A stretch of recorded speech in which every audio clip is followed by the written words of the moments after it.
Good afternoon, friends and family. Faculty, staff, and administration, and distinguished honored guests. And most importantly, good afternoon to the Jefferson College graduating class of 2018.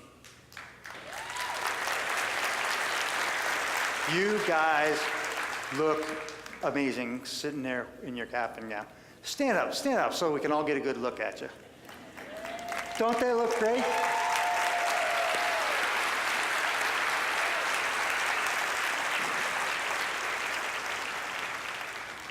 Now, I want you all to turn around. Go ahead, turn around. And look out there in the audience. What you see out there are spouses, parents, brothers, sisters, aunts, uncles, nieces, nephews, grandparents, all people who loved and supported you on your journey to get you here today. I think they deserve some appreciation and a round of applause.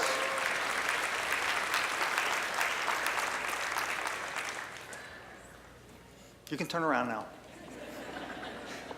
Sit. They're really obedient. A lot better than the first time. Oh, I need to take care of some business first. I promise I'd do that. Can I get a close-up here, please? Hi, Vicki. Wish you could have been here. Okay, we're ready now. The late American author Henry Miller said, "One's destination is never a place, but a new way of seeing things." Where is one's destination? Where's mine? Where's yours? The answer to these questions is simple. It is not a discussion needed to be had by great minds, great philosophers, great theologians. It doesn't even require a great amount of pontification. The answer is simply here and now. As Dr. Comiskey said earlier, my name is Rudy Yannick. I'm a retired pathologist. For those of you who don't know what a pathologist is, it's laboratory medicine, diagnosing cancers and diseases. I like to say we're the doctors that made your doctors look smart. Also, a U.S. Navy veteran, father of 6, and the 2010 Gateway Area Chapter of the National Multiple Sclerosis Society's Father of the Year. I've been diagnosed with multiple sclerosis since 1994. Though my life with multiple sclerosis presents many opportunities to live in the here and now, MS presents its challenges every day. So many people, myself included, spend so much of their time, focus so much of their energy searching for, agonizing over what their destiny in the future may hold, where they feel they should be in 5, 10, 15 years.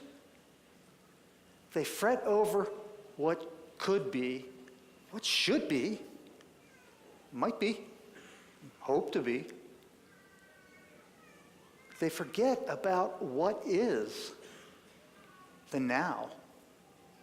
They forget to love, appreciate, cherish what is right here in front of them, the now. Or worse yet, they forget about the good and focus on the bad. Friends, I wish I could stand up here. Wait, let me rephrase that. I wish I could stand up. Oh, come on, people, that's my best stuff. Anyway, I wish I could sit up here and tell you that I've always lived in the here and now. Unfortunately, that wouldn't be true. And today, I'd like to share with you a few of those moments. In the spring of my surgery internship at Naval Hospital San Diego in 1994, I felt like I was on top of the world, about to finish the most professionally challenging, physically demanding year of my life. of which almost 25 years later, I still am most proud, followed by 3 years of flight surgery. A life I imagined like the characters Maverick and Goose, the cocky, envelope-pushing fighter pilots of the 1980s hit movie Top Gun. If you're not familiar with it, I recommend you watch it. It's a classic. Then, orthopedic surgery residency and career as an orthopod. And if that wasn't good enough, I had just found out for the first time in my life I was going to be a father. And it gets better. Twins.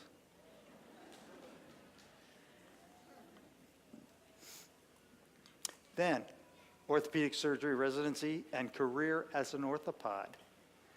This was my destiny. Life could not get any better. Then it got worse. An eye exam led to the requesting of an MRI of my head for later in the month of May. That month, I spent on the pediatric surgery service. Concern over my upcoming MRI blurred my memory of that month. However, one incident stands out vividly in my mind. I had been informed of a little boy, around 4 or 5, who was having difficulty breathing because of a peg tube he had placed, percutaneous endoscopic gastrostomy tube, a feeding tube fed directly into the stomach through the skin. For a congenital abnormality, something he was born with. That evening, the father called me with complaints of the same. As instructed, I told him to burp the tube and go to the nearest emergency room if the problems continued. I went to bed. Early the next morning, around 3, Father called me back to inform me that his son was dead. I froze in panic. Oh my God, what do I say? What do I do?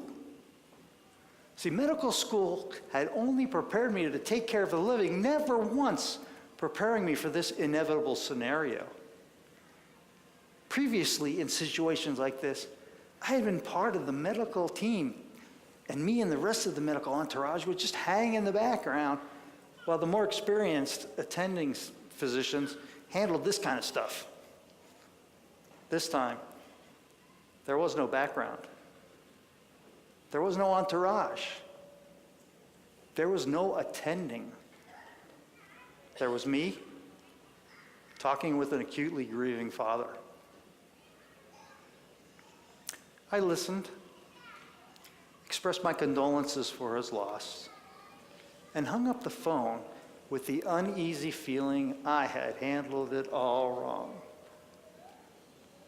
8 months later, I was to find out, with the death of my firstborn daughter of twins, there was nothing I could have said to have eased this grieving father's pain. However, having said nothing would have been inexcusable. The morning of Thursday, May 26th, I went to radiology to get my MRI.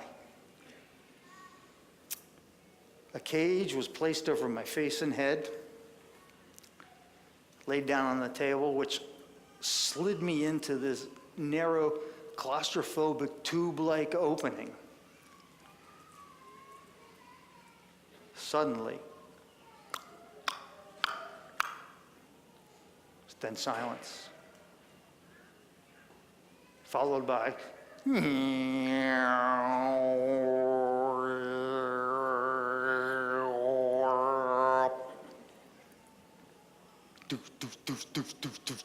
blah blah blah blah blah blah blah blah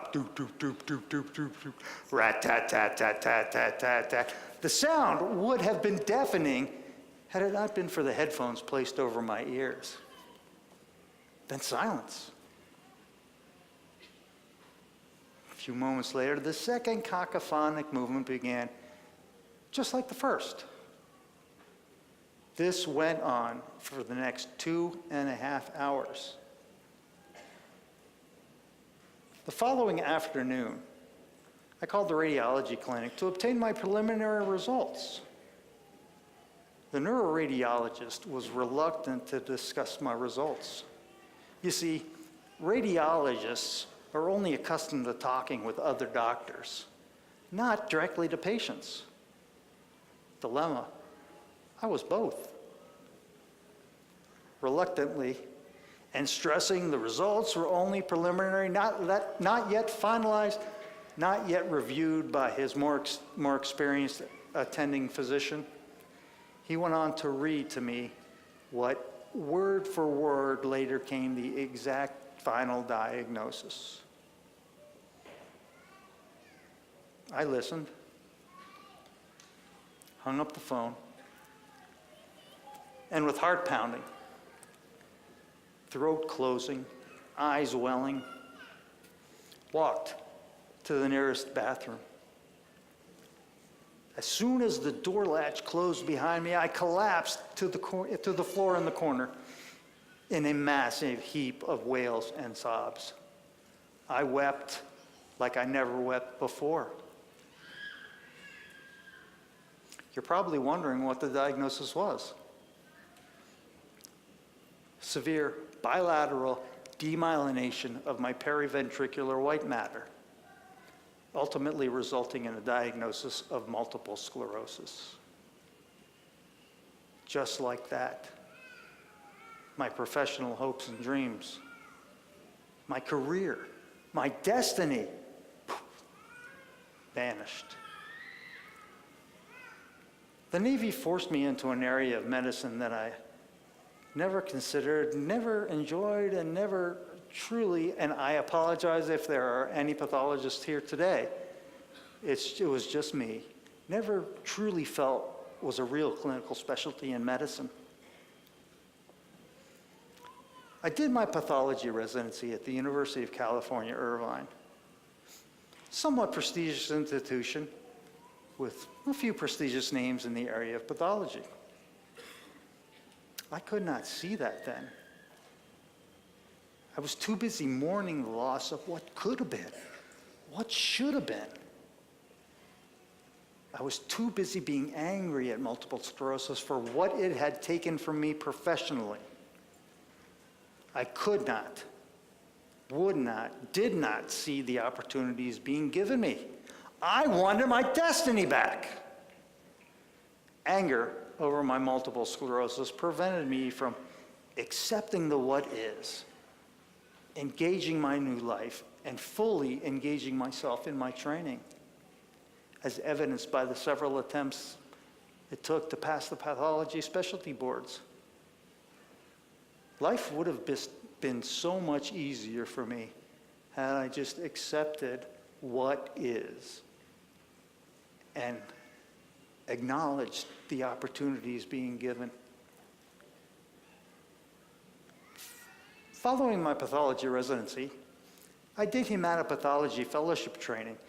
Hematopathology, things like lymphomas, leukemias, anemias, thalassemias, basically anything ending in emia.